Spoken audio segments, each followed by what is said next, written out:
आपको जानकर यह हैरानी होगी कि मध्य प्रदेश के रहने वाले 74 वर्षीय किसान श्यामलाल यादव के सिर में चोट लगने के बाद 4 इंच का सींग उग गया है। डॉक्टर भी इस बात से हैरान है कि इनको कौन सी बीमारी हुई है। लोग इसे देवी का प्रकोप बता रहा है तो कोई इसे झाड़ फूक के लिए ले जाने की बात कर रहा है। तो आपको क्या लगता है, कमेंट बॉक्स में ज़रूर बताएं। फैक्ट नंबर 14, अगर आपको पता चले कि किसी देश की वहाँ की लड़की से शादी करने पे सरकारी नौकरी मिलती है तो आपको क्या लगेगा? तो जी हाँ, आइसलैंड एक ऐसा देश है, वहाँ की लड़की से शादी करने पर आपको सरकारी नौकरी मिलती है। करीब 3 लाख प्रति माह की वेतन के साथ नौकरी और वहाँ की सिटीजनशिप भी मुफ्त दी जाती है। फैक्ट नंबर 13, अगर हमारे पास 2 आँखें हैं तो चीज़ें एक क्यों दिखाई देती है? आप अपनी आँखों से नहीं बल्कि ब्रेन की वजह से देखते हैं।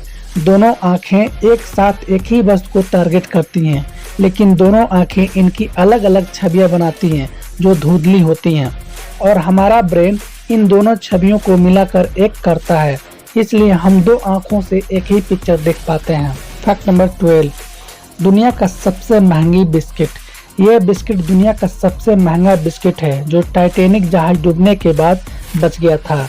ये बिस्किट $23,000 लगभग 17 लाख रुपए में बिका था। फैक्ट नंबर 11, अमेरिका के रहने वाली 21 वर्षीय लेक्सी अल्फोर्ड ने सबसे कम उम्र में दुनिया का हर देश यात्रा कर चुकी है और इसके साथ गिनीज वर्ल्ड रिकॉर्ड भी बनाया है। लेक्सी अब तक 196 देश घूम चुकी है। फैक्ट नंबर 10, डेविड विल्केस ने 1960 में बंद शीशे के बोतल में एक पौधा लगाया था जिसे आखिरी बार पानी 1772 में दिया गया था, और ये पौधा अभी तक जीवित है। इस पौधे का बोतल के अंदर खुद का इकोसिस्टम है जिसमें पानी भाप बनती है और खुद बारिश बनकर गिरती है, जिससे इसे न्यूट्रिएंट्स मिलता रहता है। सूरज की रोशनी इकलौती चीज है जो पौधा बोतल के बाहर से लेता है। फैक्ट नंबर 9, बनाना पाइथन एक ऐसा सांप है जो बिल्कुल केले के जैसा दिखाई देता है। आप पहली बार इसे देखेंगे तो ऐसा लगेगा कि ये केला ही है। नंबर 8, दुनिया की सबसे बड़ी गुफा वियतनाम के जंगलों में है। इस गुफा को हैंग संडुंग के नाम से जाना जाता है। ये गुफा इतनी बड़ी है कि इसमें 40 मंजिला इमारत बनाई जा सकती है। इस गुफा का अपना वातावरण है जो बाहरी दुनिया से बिल्कुल अलग है।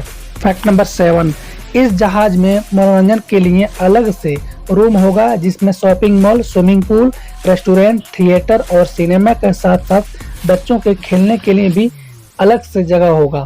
फैक्ट नंबर 6, दुनिया का सबसे वजनी इंसान। जॉन ब्राउनर मिनोज एक अमेरिकी व्यक्ति थे जिनका वजन 635 किलोग्राम था, जिसे अब तक का सबसे भारी मानव के रूप में जाना जाता है। फैक्ट नंबर 5, धधकते लावा की नदी। जिस वीडियो को हम आग का दरिया कह रहे हैं, दरअसल इस ज्वालामुखी से निकलता धधकता लावा है। जलता हुआ लाल रंग का लावा तेज धार में बह रहा है जो किसी नदी में बहते पानी की तरह ही लग रहा है। बताया जा रहा है कि ये वीडियो हवाई के बिग आइसलैंड में मौजूद कियाऊ ज्वालामुखी में बहते लावा का है। ये ज्वालामुखी दुनिया के सबसे एक्टिव वोल्केनो की लिस्ट में आता है। माउंट किलाऊ में अक्सर ज्वालामुखी विस्फोट होता रहता है और वहां से ऐसा ही ताजा धधकता लावा निकलता रहता है। फैक्ट नंबर 4, एक ऐसा जीव जो अपने आप को मरम्मत खुद कर लेता है, अपने आप को विकसित कर लेता है। ये जीव एक्सोलोल, जिसकी खोज वैज्ञानिकों ने सन 1964 में ही की थी। वियना में हुई रिसर्च के मुताबिक एक्सोलोल नाम का ये जीव अपने दिमाग की कोशिकाएं दोबारा विकसित कर लेता है। लाइफ साइंस की एक रिपोर्ट में इसका जिक्र किया गया है। वैज्ञानिकों के मुताबिक ऐसा कर पाना वाकई आश्चर्यजनक बात है, क्योंकि ये क्षमता किसी और जीव में नहीं पाया जाता है। फैक्ट नंबर 3, दोस्तों, आपने कई कारों के शीशे पर एक लाइन की तरह देखी होगी। क्या आपने कभी सोचा कि ये लाइन क्यों दी गई होती है? कई लोग इसको सिर्फ एक डिजाइन समझते हैं, लेकिन ये कोई डिजाइन नहीं बल्कि पतली पतली तारें होती हैं जो कि शीशे में लगी होती हैं, जो कि एक तरह हीटर का काम करती हैं। जब कार के शीशे पर फक जम जाती है या भाप जम जाती है तो कार में दिए गए इस बटन को दबाने से यहाँ तार गर्म हो जाती है, जिसकी वजह से शीशे पर जमी सारी फक खत्म हो जाती है। फैक्ट नंबर 2, क्या आप जानते हैं अमेरिका के पास आज भी ऐसा बम है जो किसी भी देश के 60 लाख जनसंख्याओं को गे बना सकते हैं। उस बम को गे बम कहा जाता है। इसका उद्देश्य दुश्मन सेना की कामोत्तेजना को बढ़ाकर उन्हें कमजोर करना है। ऐसे बम को 1994 में तैयार किया गया था। फैक्ट नंबर 1, 16वीं सदी में फ्रेंच सैनिकों ने घोड़े की पीठ पर खड़े होकर धनुष बाण से शूटिंग करने में स्थिरता लाने के लिए हाई हील्स का आविष्कार किया था। प्राचीन मिस्र में ऊंची एड़ी के जूते उच्च आधिकारिक स्थिति का संकेत भी हुआ करते थे। तब महिलाओं और पुरुष दोनों ही हाई हील्स पहनते थे।